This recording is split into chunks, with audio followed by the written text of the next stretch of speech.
La campagne pour l'élection de dimanche s'est terminée vendredi et le Premier ministre socialiste Pedro Sánchez a lancé cet appel. Nous sommes sur le point d'atteindre une majorité parlementaire afin de disposer d'un gouvernement socialiste indépendant et au prestige reconnu, afin que nous continuions avec un changement de cap en faveur de la justice sociale. Sánchez est susceptible d'être réélu. Le Parti socialiste au pouvoir qu'il dirige est en tête des sondages avec environ 30% des intentions de vote. Moins probable est la perspective de gagner une majorité parlementaire. Cela signifie qu'ils devront former une coalition. Sans une coalition, cependant, plusieurs questions controversées pourraient être particulièrement difficiles à résoudre. Ils peuvent former une coalition avec le parti de gauche Podemos. Cela semble être un accord déjà scellé, mais ils n'auront toujours pas assez de voix pour former un gouvernement et ils devront s'entendre avec certains de ces partis régionaux et cela signifie que c'est vraiment plus compliqué pour la sélection. Depuis 2015, la domination des deux principaux partis espagnols s'est fragmentée.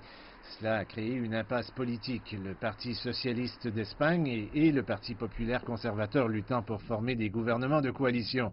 Les électeurs choisiront désormais entre 5 partis différents. Bien que tous les sondages impliquent un soutien plus fort pour la gauche, la réalité est plus complexe.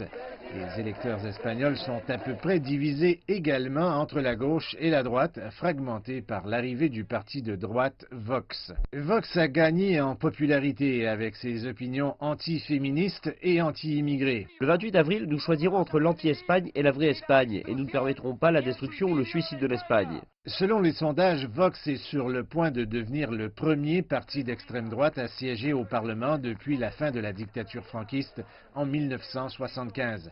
Un autre facteur rend incertain le résultat de dimanche.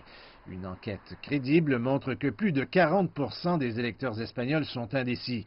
L'enquête préélectorale la plus complète d'Espagne a estimé que 42% des électeurs étaient indécis.